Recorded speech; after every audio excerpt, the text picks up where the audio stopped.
दोस्तों, गलती करना बुरा नहीं होता, है ना? लेकिन गलती करके उसको अस्वीकार करना बुरा होता है। और उससे भी बुरा होता है उस गलती से कुछ ना सीखना, है ना? तो आज की कहानी गलती से ज़्यादा इस बात पर फोकस करेगी कि किसी को माफ़ कैसे किया जाता है।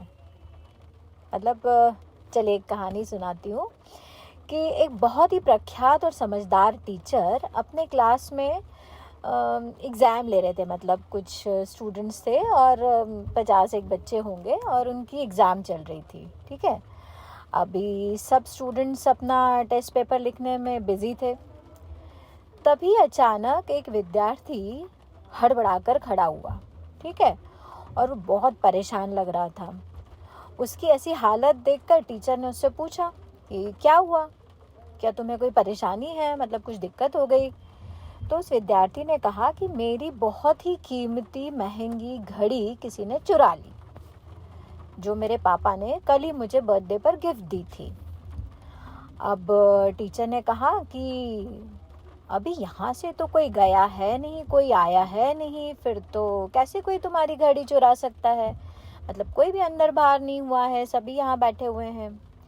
तो स्टूडेंट ने कहा कि सर, अभी जो 5 मिनट का ब्रेक आया था तब मैंने अपनी घड़ी इसी टेबल पर रखी थी और जब मैं उसे देख रहा हूँ तो वहाँ पर नहीं है।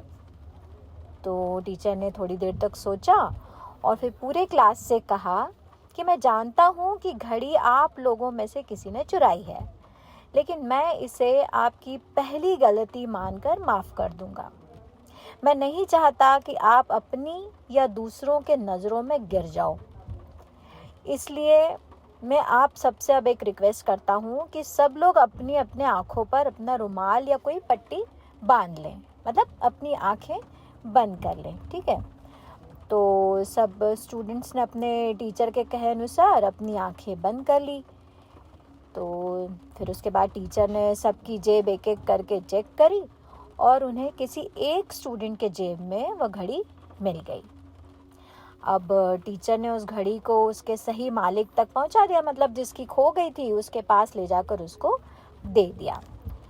तो दोस्तों, जहाँ पर आज लोग एक दूसरे को नीचा दिखाने के लिए उनकी छोटी से छोटी गलतियाँ भी सबके सामने लाकर एक दूसरे को शर्मिंदा कर देते हैं, वहीं पर ये टीचर थे जिन्होंने अपने विद्यार्थी की इतनी बड़ी गलती को भी नज़रअंदाज करके और उसे सुधरने का मौका दिया। एक्चुअली, है ना, कि चलो भाई पहली गलती है, ये जब समझ आ जाएगा तो वो सुधर जाएगा, सुधरने के लिए बोल दिया।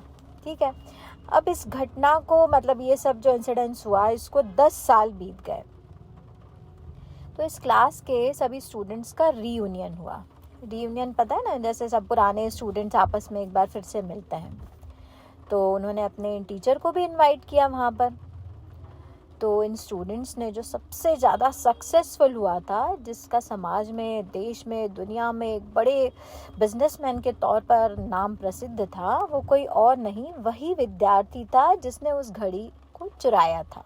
ठीक है, तो उसने जब अपने उसी टीचर को इतने सालों बाद देखा तो बहुत खुश हुआ और जाकर उनके पैर छू लिए और वह बोला, सर, मैं आज जो कुछ भी हूँ वो सिर्फ आपकी वजह से हूँ, और अगर आज मैं जिंदा भी हूँ तो आपकी वजह से हूँ। तो टीचर को समझ में नहीं आया। वह एक विद्यार्थी जो एक बड़ा वीआईपी बन चुका है, उनसे बोला, सर, उस दिन अगर आपने मेरा नाम पूरे क्लास में बता दिया होता कि घड़ी मैंने चुराई है तो मैं शायद आत्महत्या ही कर लेता, क्योंकि जब आपने अनाउंस किया कि आप उसकी तलाशी लेने वाले हैं, तभी मैंने सोच लिया था कि मतलब इसके बाद तो मैं जी ही नहीं सकता, इतनी बदनामी के बाद तो मैं शायद आत्महत्या ही कर लूं। तो हाँ, उस दिन मुझसे बहुत बड़ी गलती हो गई थी, लेकिन आपने मुझे उस गलती को सुधारने का मौका देकर मेरी ज़िंदगी बचा ली। तो उस दिन के बाद मैंने इतनी मेहनत की और आज मैं यहाँ तक पहुँच गया, है ना। तो उनकी पूरी बात सुनने के बाद टीचर ने उनसे कहा, अच्छा सोचो क्या कहा होगा। टीचर ने कहा, अच्छा तो वो तुम थे। तो विद्यार्थी उनसे कहा, सर, आप इतनी बड़ी बात कैसे भूल सकते हैं? तो तब टीचर ने कहा, नहीं बेटा, मैं कुछ भी नहीं भूला हूँ। लेकिन तुम सब लोग यह नहीं जानते कि उस दिन सिर्फ सभी स्टूडेंट्स की आंखों पर पट्टी बंधी थी, तुम्हारे इस टीचर के आंखों पर भी पट्टी बंधी थी। क्योंकि मैं अपने किसी भी स्टूडेंट को अपनी आंखों से, अपनी नज़रों से गिरते हुए नहीं देखना चाहता था। तो अपने टीचर की सच्ची महानता के बारे में पता चलने पर उस विद्यार्थी की आंखों में पानी आ गया, उसकी आंखें भर आई और वो कुछ भी नहीं बोल पाया। बस उसने अपने टीचर को ना गले लगा लिया। दोस्तों, सच में माफ़ करना या उससे भी आगे बढ़कर माफ़ करके एक दूसरा मौका देना, ये हर किसी के बस की बात नहीं है। लेकिन ज़िंदगी में कभी किसी को माफ़ करना चाहो तो ऐसे करना जैसे उस टीचर ने किया था। तो कैसी लगी आपको आज की कहानी, है ना? आपको क्या लगता है?